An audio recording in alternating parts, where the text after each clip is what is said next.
Nuestra proclamación de este día la tomamos de Primera de Crónicas 28, versículo 20. Estas son las instrucciones que David le dio a Salomón para completar el templo. Están en la segunda persona del singular, pero nosotros las hemos aplicado a nuestra vida. Así que las confesamos en la primera persona del singular. ¿Entienden la idea? Una de las funciones de la proclamación es aplicar la palabra de Dios de manera personal. Nos animaremos y esforzaremos y manos a la obra. No temeremos ni desmayaremos, porque Jehová Dios, nuestro Dios, estará con nosotros. Él no nos dejará ni nos desamparará, hasta que acabemos toda la obra para el servicio de la casa de Jehová. Amén.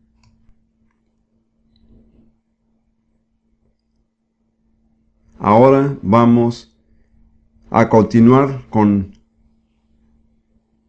el estudio de las 6 doctrinas de fundamento que se mencionan en Hebreos 6, 1 y 2. Ya hemos hablado de las 3 primeras: arrepentimiento de obras muertas, fe en Dios y la doctrina de bautismos. Con respecto a la doctrina de bautismo, señalé que el Nuevo Testamento habla de 3 bautismos diferentes: el bautismo de Juan el Bautista, el bautismo cristiano y el bautismo en el Espíritu Santo. Ahora, en esta sesión vamos a seguir con la 4ª doctrina de fundamento, que es la imposición de manos. El título que le he puesto a este mensaje es Transmitiendo el poder de Dios. A muchos de nosotros tal vez nos sorprenda un poco ver que la imposición de manos figura entre las doctrinas de fundamento, porque en la actualidad se habla muy poco de esto en la mayoría de las congregaciones. Pero si reflexionamos, veremos que es sumamente lógico, tiene que figurar, ya que la imposición de manos, es decir, la transmisión del poder y de la autoridad de Dios, es lo que le da continuidad al cuerpo de Cristo. Hace que haya continuidad entre un ministro de más alto rango y uno subalterno, y trae continuidad entre una generación y otra. De modo que la función básica de este ministerio de la imposición de manos es hacer que haya continuidad dentro del cuerpo de Cristo. En algunas tradiciones afirman que esta continuidad se ha preservado desde la época del apóstol Pedro hasta ahora. No voy a opinar al respecto. Solo quiero señalar que el razonamiento que está detrás de esto tiene lógica. Necesitamos una manera de continuar de generación en generación, de ministerio en ministerio, y para este fin las Escrituras nos ofrecen esta ordenanza de la imposición de manos. Es interesante, la encontramos en el primer libro de la Biblia, y en realidad se extiende desde allí a través de toda la historia del pueblo de Dios. Es un elemento indispensable en la historia del pueblo de Dios. Yo diría que tiene varios objetivos espirituales. Primero que todo, fijémonos en el hecho de que tocar a otro ser humano con la mano es una reacción humana natural. Una madre que tiene un bebé enfermo, con fiebre, casi sin pensarlo pone la mano en la frente de la criatura. O al encontrarse 2 hombres que no se han visto por mucho tiempo, se dan la mano o ponen su mano sobre el hombro del otro, pero de una manera u otra tocan a la otra persona con la mano. Tocándose con la mano es una de las maneras principales en que los seres humanos hacen contacto con uno. Ahora, en el contexto espiritual, quiero plantear que hay ciertos propósitos que se cumplen. Primero que todo, se transmite algo. En la Biblia vemos que la imposición de manos se usa para transmitir bendiciones, autoridad, sabiduría, el Espíritu Santo, un don espiritual o un ministerio. Permítame repetir esa lista. Se usa para transmitir bendiciones, autoridad, sabiduría, el Espíritu Santo, un don espiritual o un ministerio. Y en segundo lugar, se usa para comisionar. Es la manera bíblica de comisionar a una persona para que sirva dentro del cuerpo de Cristo. Al hacerlo, se reconoce el llamamiento de Dios. Necesitamos entender que las cosas en la iglesia no se resuelven votando. Dios no está sujeto a nuestro voto. En muchas iglesias se vota para escoger a los pastores o diáconos o quien sea, y en realidad no es bíblico. Dios es el que nombra. Jesús dice a sus apóstoles: no me elegisteis vosotros a mí, sino que yo os elegí a vosotros. A mi juicio funciona así para cada función, cada ministerio y cada nombramiento legítimo. No es el hombre quien escoge, sino Dios. Porque Jesucristo es la cabeza sobre todas las cosas a la iglesia, que es su cuerpo. Me parece que los nombramientos que no se hacen según la autoridad de Jesús en realidad no tienen validez. A mi juicio, al nombrar a alguien, no somos nosotros los que designamos a la persona para cierto cargo, sino que reconocemos que Dios ha escogido a esa persona para ese cargo. Me parece que estando en una reunión en la iglesia para hablar de diáconos, nuestro propósito no debería ser decidir quiénes queremos como diáconos, sino quiénes ha escogido Dios como diáconos. Es una actitud muy diferente. Nos hemos corrompido bastante por causa de la democracia, la cual no tiene mucha cabida en la Biblia ni en la iglesia. No voy a seguir hablando de eso porque es un tema bastante controversial y no tengo tiempo de caer en polémicas.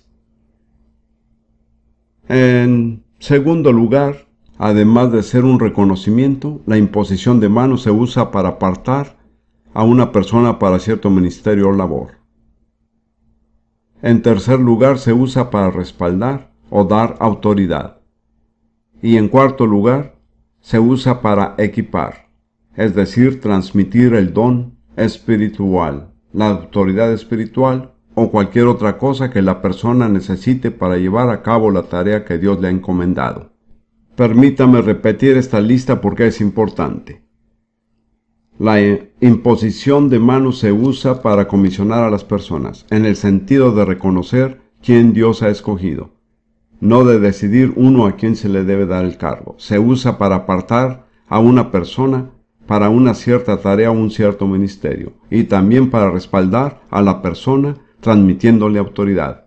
Además, se usa para equiparlo, proveyéndole toda la autoridad espiritual y todos los dones que necesitará.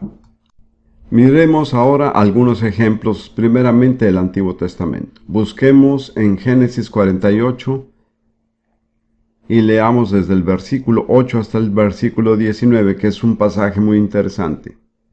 En este pasaje, José trae a sus dos hijos a su padre Jacob, que también se llama Israel, para que Jacob bendiga a sus nietos.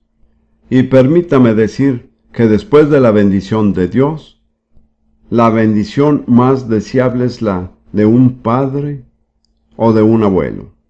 Quiero decirles a todos ustedes, especialmente a los jóvenes, que si es posible, obtengan la bendición de su padre sobre cualquier cosa. Es sumamente importante. La única bendición que vale más es la bendición de Dios. Verán que en la Biblia se le daba una gran importancia a la bendición del Padre. Pues aquí estamos. En el versículo 8, y vio Israel, es decir, Jacob, los hijos de José, y dijo: ¿quiénes son estos? Y respondió José a su padre: son mis hijos, que Dios me ha dado aquí, es decir, Egipto. Y él dijo: acércalos ahora a mí, y los bendeciré. Y los ojos de Israel estaban tan agravados por la vejez, que no podía verlos. Hizo pues acercarse a él, y él los besó y les abrazó. Y dijo Israel, Jacob, a José: no pensaba yo ver tu rostro, y aquí Dios me ha hecho ver también a tu descendencia. Si hay una cosa que me conmueve profundamente, es la fidelidad de Dios. No es por el dolor ni tristeza, pero cada vez que pienso en la fidelidad de Dios, se me salen las lágrimas. Entonces José lo sacó de entre sus rodillas y se inclinó a tierra. Fíjense el respeto que las personas en la Biblia mostraban hacia los padres y las personas mayores. Y los tomó José a ambos, Efraín a su derecha, a la izquierda de Israel, y Manasés a su izquierda, a la derecha de Israel, y los acercó a él. Entonces Israel extendió su mano derecha y la puso sobre la cabeza de Efraín, que era el menor, y su mano izquierda sobre la cabeza de Manasés, colocando así sus manos adrede, aunque Manasés era el primogénito. Generalmente el primogénito recibía la mayor bendición, y ésta se transmitía con la mano derecha. José tenía todo arreglado para que Manasés, que era el mayor, estuviera enfrente de la mano derecha de Jacob. Pero Jacob, movido por el Espíritu Santo, cruzó las manos y puso la mano derecha sobre Efraín y la mano izquierda sobre Manasés. Y bendijo a José diciendo: El Dios en cuya presencia anduvieron mis padres Abraham e Isaac, el Dios que me mantiene desde que yo soy hasta este día, el ángel que me liberta de todo mal. ¿Saben cuándo ocurrió esto? Cuando Jacob se encontró con el ángel en Peniel, a eso se refería. El ángel que me liberta de todo mal, bendiga a estos jóvenes y sea perpetuado en ellos mi nombre, y el nombre de mis padres Abraham e Isaac, y multiplíquense en gran manera en medio de la tierra. ¿Se dan cuenta además de lo importante que es transmitir un nombre? Muchas de estas cosas ya no están de moda hoy día, pero para Dios nunca han dejado de tener vigencia. Pero viendo José que su padre ponía la mano derecha sobre la cabeza de Efraín, le causó esto disgusto y asió la mano de su padre para cambiarla de la cabeza de Efraín a la cabeza de Manasés. Y dijo José a su padre: No es así, padre mío, porque este es el primogénito, pon tu mano derecha sobre su cabeza. Mas su padre no quiso y dijo: Lo sé, hijo mío, lo sé.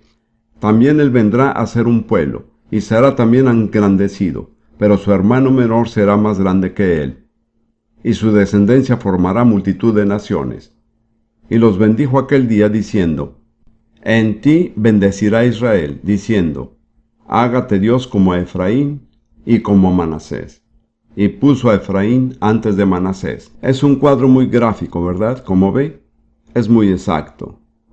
Ya se sabía que la bendición mayor vendría de la mano derecha del Padre.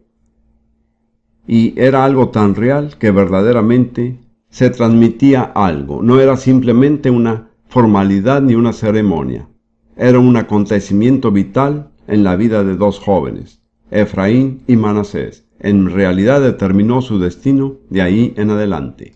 Pues nunca debemos subestimar el significado y la importancia de la imposición de manos cuando se administra por obra del Espíritu Santo. Y ahora vamos a mirar Números 27, donde vemos que Moisés le estaba diciendo al Señor que era tiempo de nombrar al líder que lo había de seguir. Moisés sabía que no entraría a la tierra prometida, pero se preocupaba muchísimo por el pueblo de Dios, Israel. De modo que le dijo al Señor en Números capítulo 27, versículo 15.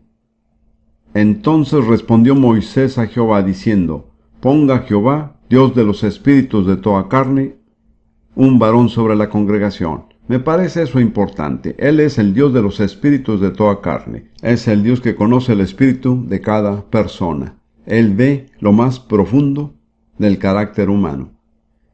Ponga Jehová, Dios de los espíritus de toda carne, un varón sobre la congregación, que salga delante de ellos y que entre delante de ellos, que los saque y que los introduzca, para que la congregación de Jehová no sea como ovejas sin pastor. Y toda la Biblia nos dice, desde el principio hasta el fin, que las ovejas sin pastor serán esparcidas y se convertirán en presa. Es un mensaje que se encuentra en toda la Biblia. Permítame decir que, salvo en circunstancias muy excepcionales, cada uno de ustedes debería tener un pastor humano que cuide de su alma con mucho cuidado. Es sumamente importante. Regresaremos a eso dentro de poco al estudiar otros temas. En fin, ¿cómo respondió el Señor? Y Jehová dijo a Moisés: toma a Josué hijo de Nun, varón en el cual hay espíritu, y pondrás tu mano sobre él, y lo pondrás delante del sacerdote Eleazar, y delante de toda la congregación, y le darás el cargo en presencia de ellos, y pondrás de tu dignidad sobre él. Me gusta eso, no toda tu dignidad, porque Moisés tenía autoridad única, pero dale una buena porción de tu dignidad porque la va a necesitar. Y pondrás de tu dignidad sobre él, para que toda la congregación de los hijos de Israel le obedezca. Él se pondrá delante del sacerdote Eleazar, y le consultará por el juicio del Urim delante de Jehová. Por el dicho de él, de Josué saldrán, y por el dicho de él entrarán, él y todos los hijos de Israel con él, y toda la congregación. Y Moisés hizo como Jehová le había mandado, pues tomó a Josué y lo puso delante del sacerdote Eleazar y de toda la congregación, y puso sobre él sus manos, y le dio el cargo, como Jehová había mandado por mano de Moisés, pues toda la congregación tenía que ser testigo de que la autoridad de Moisés, a quien había seguido por 40 años, se transmitía a su sucesor. Fue un acontecimiento crucial para el bienestar de todo el pueblo de Dios. Además, no fue solo una ceremonia. Algo muy real sucedió a Josué. En Deuteronomio versículo 34 vemos el siguiente comentario que es interesante. Deuteronomio 34, versículo 9. Y dice: y Josué, hijo de Nun, fue lleno del espíritu de sabiduría, porque Moisés había puesto sus manos sobre él. Entonces, ¿se dan cuenta de lo que recibió mediante la imposición de manos? Recibió el espíritu de sabiduría. No fue simplemente una formalidad, ni una ceremonia. Fue una verdadera transacción. Sigamos ahora con otro ejemplo del Antiguo Testamento. En Segunda de Reyes, capítulo 13, es la escena final del ministerio de Eliseo. Sin embargo, en realidad no fue la escena final, porque como recordarán, Eliseo murió y fue sepultado, y luego una banda de merodeadores vino a invadir a Israel, y los que estaban sepultando a otro hombre tuvieron que arrojar el cadáver en el sepulcro de Eliseo y huir. Al tocar los huesos de Eliseo, el muerto revivió. ¡Qué increíble! ¡Qué maravilloso que el poder de Dios se pueda transmitir de tantas maneras! Bien, vamos a seguir. Leamos Segunda de Reyes 13:14. Estaba Eliseo enfermo de la enfermedad de que murió. Eso es tan... ¿qué diría yo? No es lo que nos imaginaríamos. Murió de una enfermedad y sus huesos estaban tan impregnados del poder de Dios que cuando un muerto llegó a tocarlos revivió. Eso no puede explicar. Hay algunas cosas que no se pueden explicar. Permítanme contarles algo que pasó. Estoy tan cansado de que la gente siempre quiera darle una explicación a todo lo que hace Dios. En Sudáfrica hace unos años, Rudy y yo estábamos ministrando en una iglesia y el pastor asociado, un hombre joven, había estado jugando squash. Se había caído, fracturado el brazo en 4 lugares. Vino para que oráramos por él y yo dije: sé que esto suena extraño, pero voy a ver sus piernas porque eso es lo que Dios me ha dicho que haga. Si sus piernas no tienen el mismo largo, la pierna más corta crecerá y usted será sanado. Luego dije: asegúrese de darle gracias a Dios por su sanidad. Cuando la gente tiene una verdadera necesidad, hace muchas cosas extrañas que no haría en otras ocasiones. De modo que así lo hicimos. Yo le sostuve la pierna y ésta creció. Yo sabía que Dios lo había tocado. Regresó al doctor y le hicimos una radiografía. Esto es lo que no puedo explicar. Había tenido 4 fracturas en el brazo. 3 de ellas habían sanado completamente y la cuarta todavía estaba ahí. El pastor de más alto rango me dijo: explíqueme eso. No puedo explicarlo. Pudiera decir que su fe llegaba a un 75%, pero no sería una explicación muy convincente. Estoy tan cansado de que la gente quiera saber y poder explicar todo lo que hace Dios. Hay muchas cosas que hace Dios que no puedo explicar. No me preocupa, en lo absoluto, dejárselas a Él. Pero en fin, sigamos con la historia. Y descendió a él Joás, rey de Israel, y llorando delante de él dijo: Padre mío, carro de Israel y su gente de a caballo. Eso fue lo mismo que Eliseo mismo le dijo a Elías cuando éste fue arrebatado en el carro. Y aquí hay en realidad un mensaje para todos nosotros. Un hombre que verdaderamente conoce a Dios puede defender a una nación. Puede ser más fuerte que un ejército. Y Joás, que no era un rey muy piadoso, reconoció lo que Eliseo representaba para su pueblo. Y le dijo a Eliseo: toma un arco y unas saetas. Tomó él entonces un arco y unas saetas. Luego dijo Eliseo al rey de Israel: pon tu mano sobre el arco. Y puso él, el rey, su mano sobre el arco. Entonces puso Eliseo sus manos sobre las manos del rey y dijo: abre la ventana que da al oriente, que era donde se encontraba Siria, el enemigo de Israel. Y cuando él la abrió, dijo Eliseo: tira. Y tirando él, dijo Eliseo: saeta de salvación de Jehová, y saeta de salvación contra Siria. ¿Por qué herirás a los sirios en Afec hasta consumirlos? Y vemos que Joás tiró con las saetas 3 veces, y 3 veces venció a los sirios. Eliseo se enojó con él porque debió haber tirado más veces. Pero lo que quiero sacar a relucir es que lo que hizo que eso tuviera efecto fue que Eliseo puso las manos sobre las manos del rey cuando éste sostenía el arco. Una vez más, eso es algo sobrenatural, pero muestra que algo real puede suceder cuando una persona le impone las manos a otra. Ahora vayamos al Nuevo Testamento. Y quiero examinar los objetivos de la imposición de manos en el Nuevo Testamento. Primero que todo, es para impartir sanidad a los enfermos. Al comisionar a sus discípulos, Jesús dijo en Marcos 16 y los versículos que siguen: y estas señales seguirán a los que creen. Y la quinta señal era: sobre los enfermos pondrán sus manos y sanarán. En otras palabras, imponerles manos a los enfermos era una manera de ministrar la sanidad de Dios a los enfermos. En Santiago 5, versículos 14 y 15, hay otra ordenanza. Dice: ¿está alguno enfermo entre vosotros, algún creyente? Llame a los ancianos de la iglesia y oren por él, ungiéndole con aceite en el nombre del Señor. Eso es parecido. Los ancianos han de orar por él e imponer manos, pero también han de ungirlo con aceite. Y como me imagino que sabrán, el aceite siempre es un tipo del Espíritu Santo. De modo que el aceite no produce la sanidad, sino que es un símbolo de que mediante esa ceremonia el Espíritu Santo toca el cuerpo del enfermo. Ahora, quiero hacer una pregunta. ¿Cuál es la diferencia entre simplemente imponer manos e imponer manos y ungir con aceite? Quiero plantearles, y esta no es sino una regla general, que la imposición de manos sin el ungir con aceite era para personas que no eran miembros de la iglesia. Pero para los miembros de la iglesia, después de imponer manos, se ungía con aceite. También quiero señalar que el Nuevo Testamento indica que generalmente cada creyente debe formar parte de una congregación. Porque dice: ¿está alguno enfermo entre los creyentes? Que llame a los ancianos de la iglesia y que oren por él, ungiéndolo con aceite. Ahora, si una persona asiste a una iglesia el domingo por la mañana y a otra el domingo por la noche, ¿a cuáles ancianos llamará?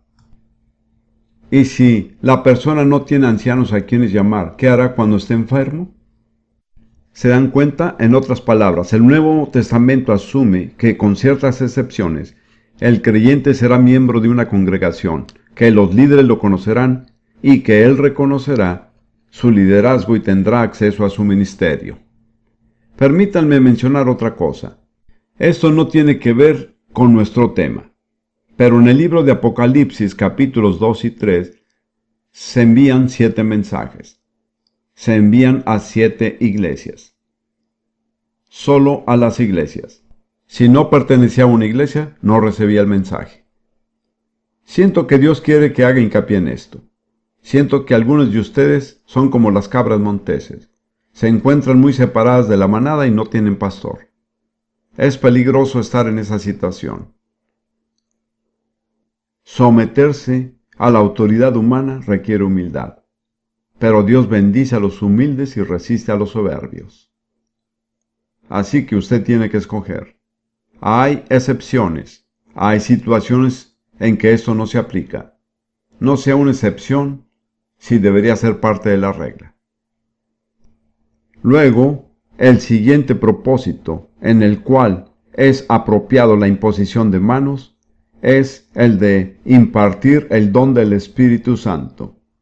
En Hechos 8 leemos, antes que nada, cómo Felipe fue a una ciudad de Samaria y predicó a Cristo, y sus palabras fueron confirmadas por milagros y señales, y todos los habitantes de la ciudad que creyeron fueron bautizados. Fueron salvos porque Jesús dijo, el que creyere y fuere bautizado será salvo. Pero los apóstoles no estaban satisfechos, porque sabían que faltaba algo. De modo que en Hechos 8:14 dice, cuando los apóstoles que estaban en Jerusalén oyeron que Samaria había recibido la palabra de Dios, enviaron allá a Pedro y a Juan, los cuales, habiendo venido, oraron por ellos para que recibiesen el Espíritu Santo, porque aún no había descendido sobre ninguno de ellos, sino que solamente habían sido bautizados en el nombre de Jesús. Como ya señalé anteriormente, es una indicación muy clara de que en cierto sentido es posible ser salvo sin haber recibido el Espíritu Santo. Ahí dice que el Espíritu Santo descendió sobre ellos, lo que yo llamo una inmersión desde arriba, una inmersión estilo cataratas del Niágara. El versículo 17 dice, entonces los apóstoles les imponían las manos y recibían los creyentes el Espíritu Santo. Cuando vio Simón que por la imposición de las manos de los apóstoles se daba el Espíritu Santo, les ofreció dinero diciendo, dadme también a mí este poder. Fíjense que ahí dice que se daba el Espíritu Santo mediante la imposición de las manos de los apóstoles. Y en el próximo capítulo, después que Saulo tuvo el encuentro con Jesús en el camino a Damasco, estando allí en una casa en Damasco, sin poder ver y en ayuno por 3 días, Dios le dijo a Ananías, un simple discípulo, no un apóstol, ni un profeta, sino un simple discípulo. Le dio instrucciones para que fuera a la casa donde estaba Saulo y que le impusiera las manos y orara por él. Dice que le impuso las manos y recobró la vista. Recibió el Espíritu Santo y fue bautizado. Así que entiendan que la imposición de manos no se limita a personas con un ministerio especial. En el contexto de la voluntad de Dios, cualquier persona puede ser guiada a imponer manos sobre otra persona. Ruth me recordó esto mientras estábamos en la oficina, pero esta es una historia bastante fuera de lo común. Estábamos en Kona, en Hawái, y yo había estado muy enfermo, y aún no me recuperaba. Estábamos caminando por la calle, y un hombre se nos acercó corriendo y dijo, ¿pueden orar por mí? Estoy enfermo. Le pregunté qué le pasaba y él dijo que había sido electrocutado. ¿Saben lo que es eso?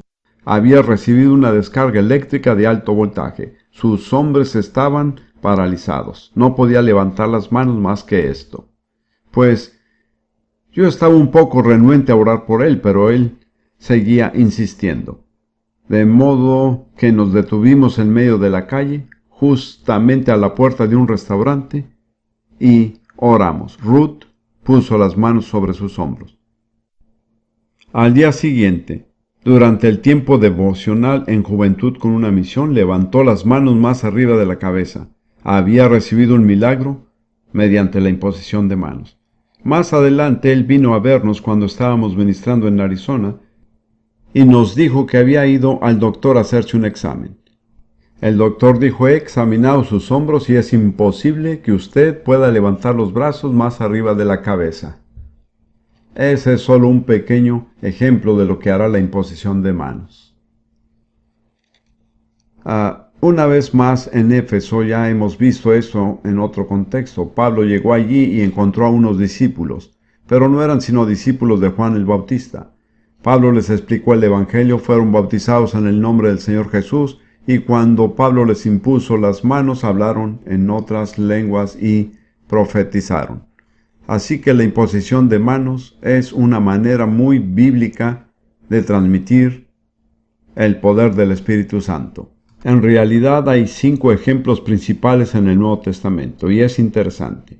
En 2 casos, el día de Pentecostés y en la casa de Cornelio, simplemente vino de Dios de manera soberana.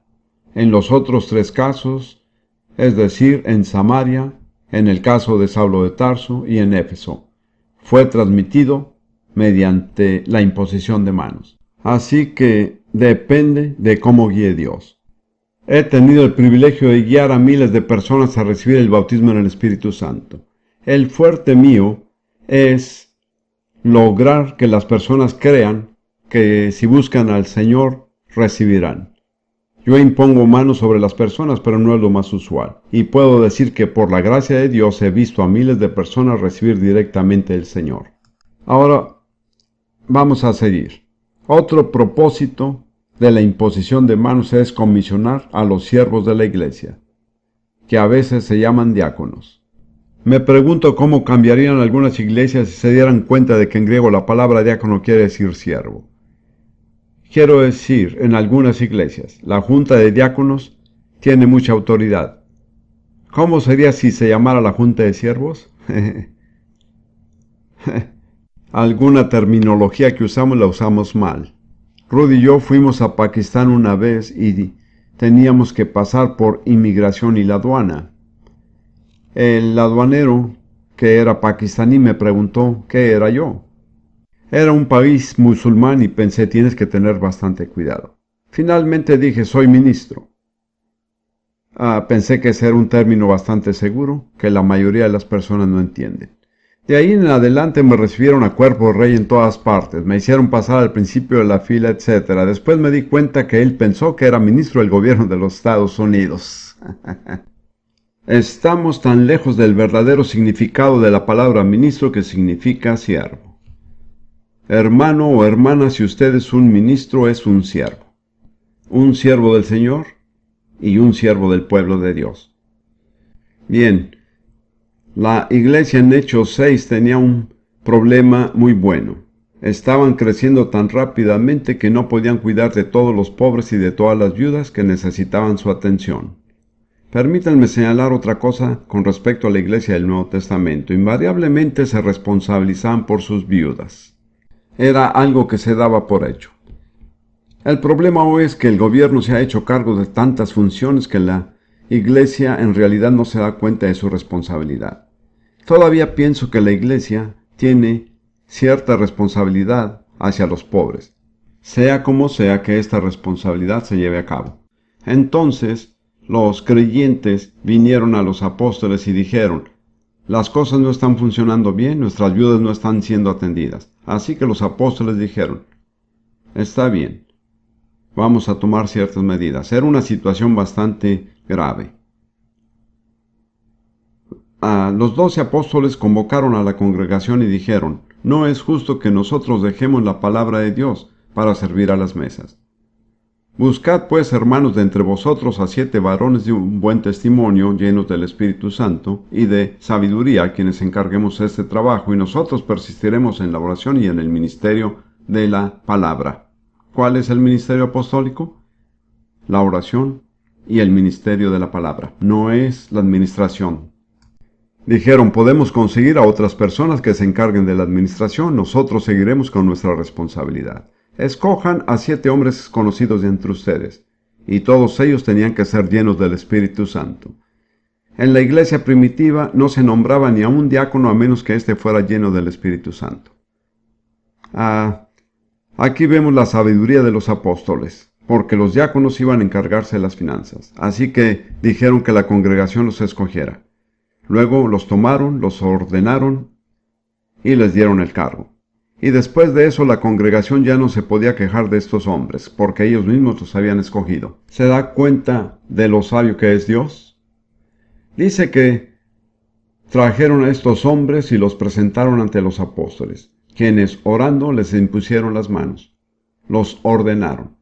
Podemos decir que eran diáconos, pero en realidad la palabra diácono no se usa allí, yo preferiría decir ayudantes. Los apóstoles dijeron, estamos tan ocupados que necesitamos ayudantes. El puesto de ayudante era sumamente importante. Es interesante ver lo que pasó con dos de aquellos hombres. Esteban llegó a ser el primer mártir, y Felipe el evangelista reconocido por Dios. Así que, hermano o hermana, si usted empieza teniendo el puesto de un siervo, recuerde que puede ser un trampolín que lo lleve a otra cosa. De hecho, si no empieza como siervo, en realidad Dios nunca lo ascenderá, porque Dios solo asciende a las personas que empiezan desde abajo de la escalera. Otro propósito de la imposición de manos es enviar a apóstoles. No sé si algunos de ustedes piensan que solo hay 12 apóstoles en el Nuevo Testamento, no es así.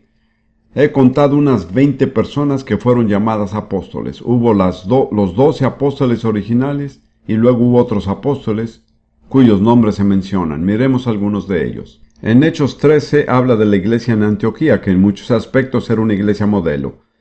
De hecho, en algunos aspectos se adelantó a la iglesia en Jerusalén, que se quedó atrás, al centrarse demasiado en los asuntos internos. Ese es uno de los grandes problemas de nuestras iglesias hoy. La mayoría de ellas están tan concentradas en lo que está pasando dentro de la iglesia que no tienen tiempo para su verdadera misión, que es predicar el evangelio a los que no lo han escuchado. Pero las personas en Antioquía tenían una visión diferente y esto es muy importante. En Hechos 13, comenzando en el versículo 1, había entonces en la iglesia que estaba en Antioquía profetas y maestros. Se nombra a 5 de ellos: Bernabé, Simón, Lucio de Cirene, Manaén y Saulo, quien llegó a ser Pablo. Si podemos creer para tener profetas y maestros, entonces el camino está abierto para los apóstoles. Les mostraré de qué manera. Ministrando estos al Señor, y creo que la Nueva Versión Internacional dice mientras adoraban al Señor. Es tan importante, voy a hablar de eso más adelante. La adoración es la clave de tantas cosas. Mientras adoraban al Señor y ayunaban, el Espíritu Santo dijo: apartarme a Bernabé y a Saulo para el trabajo al que los he llamado. Fíjense que el Espíritu Santo estaba hablando como Dios: apártenme a estos dos hombres. ¿Cómo creen ustedes que lo habrá dicho? ¿Se habrá oído una voz de la nada o habrá hablado el Espíritu a través de uno de los 5 hombres? Usted puede decidir cuál va a ser su opinión, pero personalmente creo que fue una palabra profética. Entonces, habiendo ayunado y orado, creo mucho en el ayuno y la oración. No tengo tiempo de entrar en detalles, pero en la iglesia nunca pasarán muchas cosas hasta que la gente aprenda a ayunar y a orar. Esta era la segunda vez que ayunaban. Ya estaban en ayuno cuando recibieron el mensaje. Habiendo ayunado y orado, les impusieron las manos y los despidieron, los enviaron. Por favor, noten que no escogieron al líder de jóvenes subalterno, que es lo que hacen algunas iglesias. Escogieron a los 2 hombres más capaces. Enviaron lo mejor que tenían. Cuando se trata de la obra del ministerio, Dios envía a personas de alto rango, no a inferiores. Aquí también la iglesia hoy día tiene muchísimo que aprender. Las personas que son, entre comillas, misioneros o como los llamemos, no deberían ser las personas con posiciones menores en la iglesia, sino las personas más capaces, escogidas por Dios.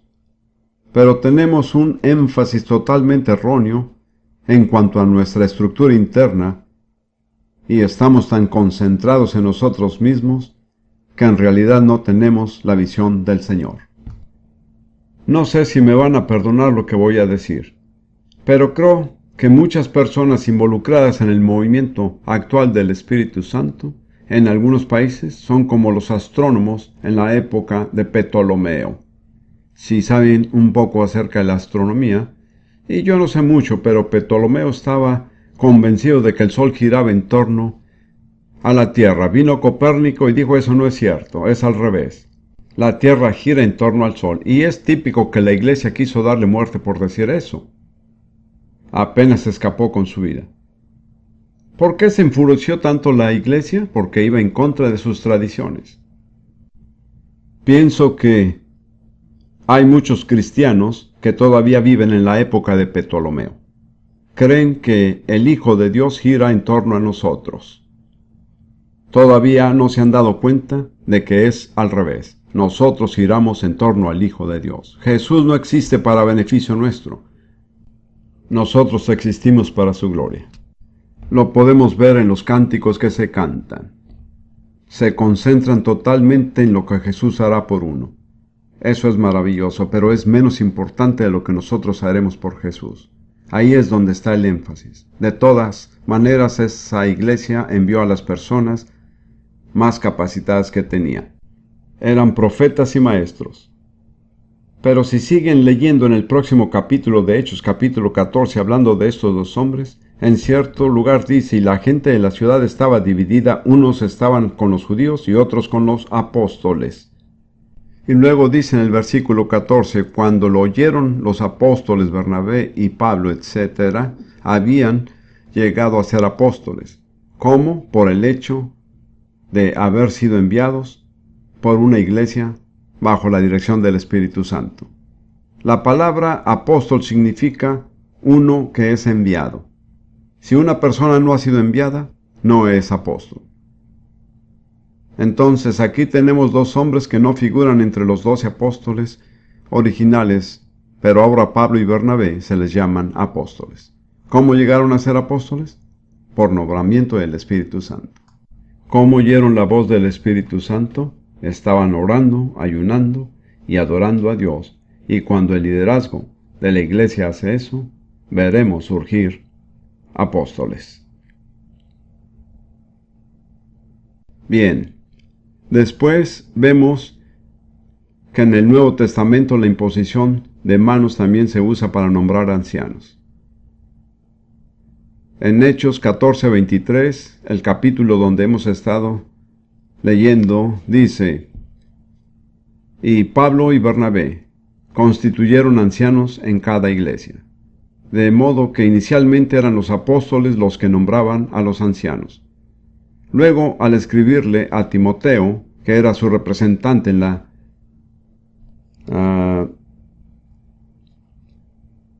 ciudad de Éfeso, Pablo dice en 1 Timoteo 5:17 y los siguientes versículos. Le está dando instrucciones acerca del tipo de persona que debe ser un anciano y dice, los ancianos que gobiernan bien sean tenidos por dignos de doble honor, mayormente los que trabajan en predicar y enseñar. Ahora, si analizan el Nuevo Testamento, lo de doble honor significa algún tipo de remuneración financiera. En el Nuevo Testamento, la palabra honor no es solo un título. Quiere decir mostrar respeto en cómo manejar las necesidades de las personas. A veces digo que el sumar 2 veces 0 es todavía 0. De modo que hay un patrón de remuneración y aquellos que dedican todo su tiempo a la palabra de Dios deben ser remunerados por las personas que sirven, según el tiempo que den. Ahora, Pablo sigue hablando de cómo tratar con los ancianos. Versículo 19. Contra un anciano no admitas acusación, sino con 2 o 3 testigos. Por favor, esto es muy importante. No admita una acusación contra un hombre que tiene el puesto de anciano, a menos que sea confirmada con por lo menos 2 testigos. He visto tantos casos donde hombres de Dios han sido calumniados y la gente ha creído la calumnia sin jamás exigir que haya 2 o 3 testigos. Nunca haga eso. Porque una de las principales maneras en que Satanás ataca a los que están en el ministerio es levantando acusaciones falsas contra ellos. Esta es la manera de protegerlos. No admita una acusación contra un anciano a menos que sea confirmada con por lo menos 2 y preferiblemente 3 testigos. Muchísimas cosas en la iglesia cambiarían si acatáramos esa regla.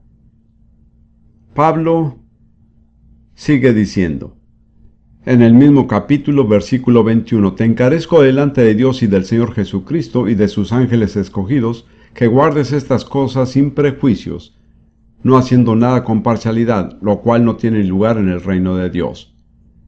Luego dice, no impongas con ligereza las manos a ninguno, ni participes en pecados ajenos, consérvate puro.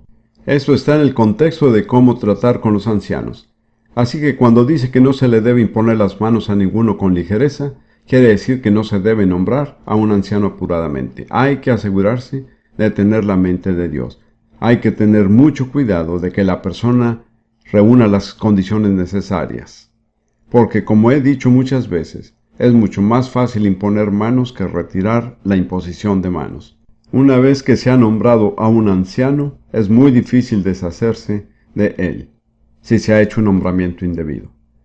Pablo le dice a Timoteo que tenga muchísimo cuidado, que no le imponga las manos a nadie para designarlo un anciano, hasta que esté absolutamente seguro de que Dios lo ha escogido. Y luego dice que no participe en pecados ajenos, porque si uno nombra como anciano a un hombre que no es digno, que tal vez se aproveche de la congregación y del pueblo de Dios, éste está participando en su pecado.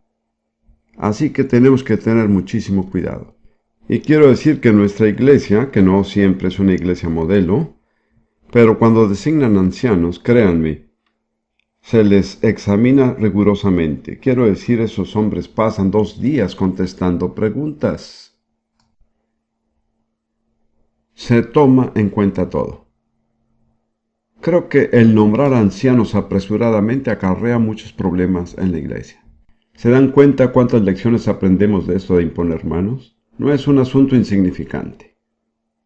Entonces, ¿cuál es el propósito de la imposición de manos en todos estos casos? Ya sea para comisionar a siervos, enviar a apóstoles o designar ancianos. Era para transmitir autoridad y apartar, respaldar y equipar a una persona para que sirva. La imposición de manos también tiene otro propósito. Pablo les escribió a los cristianos romanos y dijo: quisiera venir a ustedes a impartir algún don espiritual. Pero en ese momento no fue después. En 2 de Timoteo 1:6, Pablo dice, escribiéndole a Timoteo: por lo cual te aconsejo que avives el fuego del don de Dios que está en ti por la imposición de mis manos. De modo que un don le fue impartido a Timoteo mediante la imposición de las manos de Pablo. En griego la palabra aquí es carisma, de donde nos viene la palabra carismático. Permítanme darles mi opinión personal, y no tienen que estar de acuerdo conmigo. Todavía pueden llegar al cielo, con tal de que me amen. A mi juicio, el carisma que le fue impartido ahí a Timoteo fue el apostolado, porque veremos que hay otros apóstoles. Examinemos el apostolado de Timoteo. Timoteo también fue apóstol. Tal vez no lo sabían. Se lo voy a mostrar en la Biblia. Primera Tesalonicenses 1, versículo 1. Primera Tesalonicenses 1:1. La carta fue escrita a la iglesia de los tesalonicenses por 3 personas, lo cual era normal en el Nuevo Testamento. Pablo, Silvano, o sea Silas, y Timoteo. Estos fueron los autores del libro. No solo Pablo, sino Pablo, Silas y Timoteo. Entonces, en el capítulo 2 de esta carta,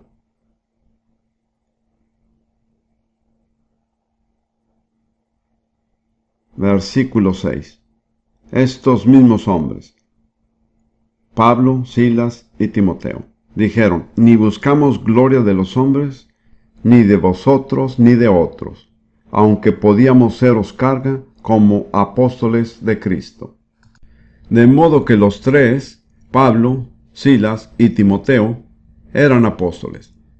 Entiendan bien que el ministerio de los apóstoles todavía tiene vigencia, porque en Efesios 4 Dios dice que Él ha puesto apóstoles en la iglesia hasta que todos lleguemos a la unidad de la fe. Cualquier persona honesta tendría que reconocer que todavía no hemos llegado a la unidad de la fe. ¿Es cierto?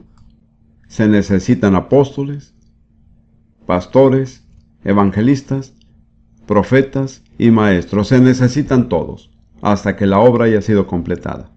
Entonces, como acabo de señalar, ¿cuántos tenemos ahora? están Pablo, Bernabé, Silas, Timoteo, y hay unos 4 o 5 apóstoles que fueron nombrados después del día de Pentecostés.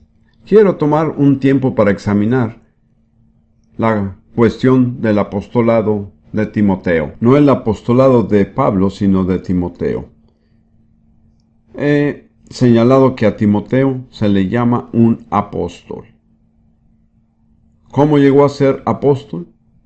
Creo que esto es algo sumamente importante, porque necesitamos desesperadamente tener apóstoles en la iglesia. Aunque debo señalar que Jesús elogió la iglesia de Éfeso porque sometió a prueba a los que decían ser apóstoles y no lo eran, los halló mentirosos. No acepten el testimonio de todos los que dicen ser apóstoles. Tienen que ser probados. ¿Saben dónde terminan los mentirosos? ¿Lo saben? ¿No saben dónde terminan los mentirosos? Terminan en el lago de fuego. De modo que es algo sumamente serio. El que dice ser apóstol y no lo es, se dirige hacia el lago de fuego. Ahora, examinemos esta situación. En Hechos 16, Pablo ha empezado junto con Silas un segundo viaje misionero, y dice en el versículo 1, después llegó a Derbe y a Listra, y aquí había allí cierto discípulo llamado Timoteo, hijo de una mujer judía creyente, pero de padre griego, y daban buen testimonio de él los hermanos que estaban en Listra y en Iconio. Generalmente, uno de los requisitos necesarios para cualquiera que va a ocupar un puesto importante en la iglesia es que su propia congregación dé buen testimonio de él. Si su propia gente no puede hablar bien de él, tiene muy poca importancia lo que digan de él los demás. Hace años, estando en Jerusalén, aconteció que nos enviaron a una dama de Suecia para que trabajara con nosotros. Mi primera esposa, Lidia, que era muy perspicaz, leyó entre líneas todas las recomendaciones, que eran muchas, y dijo: falta una sola cosa. No hay ninguna recomendación de su propia iglesia. La aceptamos y lo lamentamos muchísimo. Nos causó muchos problemas. Así que trato siempre de aprender de esa lección. Al escoger a una persona, la recomendación más importante viene de la gente que ha vivido con ella, que ha trabajado con ella, que la conoce. Si estos no pueden recomendarla, no hay ninguna otra recomendación que valga. Los ancianos de las iglesias en las que él había estado ministrando hablaban bien de Timoteo. Así que Pablo lo llevó consigo y le dijo: ven conmigo. Y más adelante leemos, y tenemos que fijarnos bien en lo que dice en 1 Timoteo 4, versículo 14. 1 Timoteo 4, 14. Pablo le dice a Timoteo: no descuides el don que hay en ti, que te fue dado mediante profecía con la imposición de las manos del presbiterio. Así llego a la conclusión de que se había dado una palabra profética que decía que Timoteo debía acompañar a Pablo y a Silas. Basado en esa palabra profética y porque conocían su carácter, los ancianos de la iglesia local le impusieron manos a Timoteo y lo enviaron. Recibió el don, el carisma de apostolado. Así es que lo entiendo yo. Ahora, también hay que considerar lo que ya hemos leído en 2 Timoteo 1:6, donde Pablo le dice a Timoteo: por lo cual te aconsejo que avives el fuego del don de Dios que está en ti por la imposición de mis manos. Eso se pudiera entender de muchas maneras. Creo que la interpretación más factible es que en Listra la profecía se dio y fue debidamente probada, y decía que Timoteo debía salir con Pablo y con Silas. Los ancianos dijeron: lo respaldamos. Pablo dijo: lo recibo. Y Pablo y los ancianos le impusieron manos y le impartieron el carisma del apostolado. Bien, es sumamente importante notar que la profecía era muy significativa. La profecía o es significativa o es una pérdida de tiempo. En 1 Timoteo 1, versículo 18, Pablo, escribiéndole a Timoteo, dice: Este mandamiento, hijo Timoteo, te encargo, para que conforme a las profecías que se hicieron antes en cuanto a ti, milites por ellas la buena milicia. Ahora bien, ese es verdaderamente uno de los propósitos de la profecía: animar a alguien que va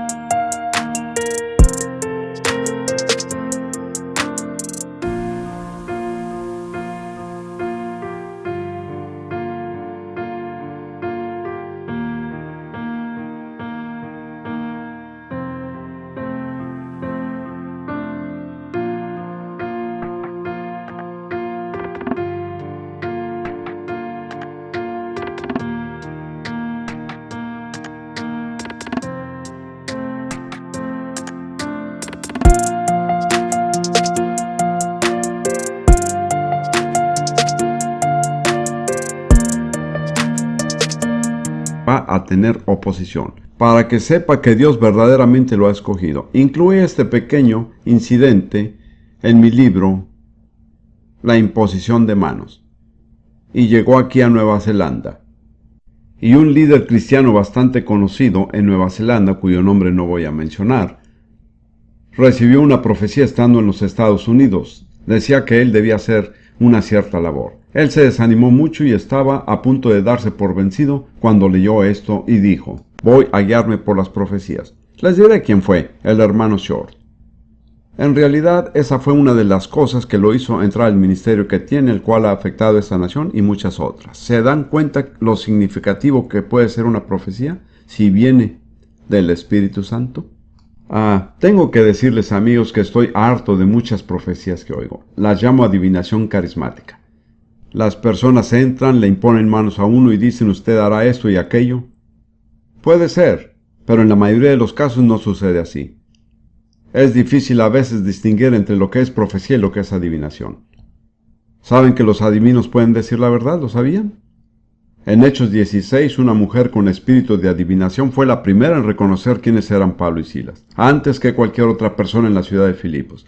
Ella sabía que estos eran siervos del Dios Altísimo, quienes nos anuncian el camino de salvación.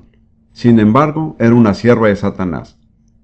Solo quiero advertirles de eso. Ahora, debo hablar, espero que rápidamente, de ciertos peligros. Solo tengo unos minutos.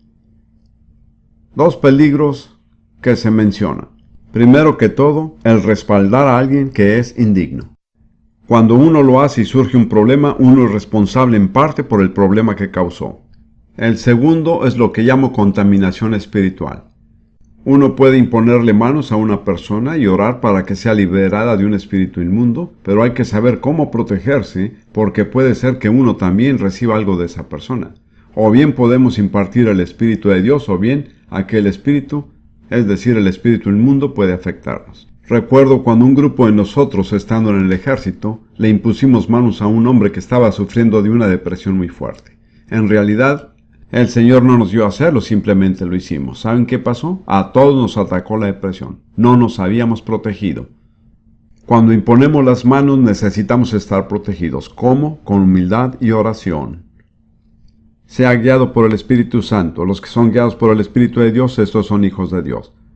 Protéjase con la sangre de Jesús. Sepa cómo mantenerse bajo la sangre de Jesús. Y tenga en mente que Jesús les dijo a sus discípulos: os doy potestad sobre toda fuerza del enemigo, y nada os dañará. Amén.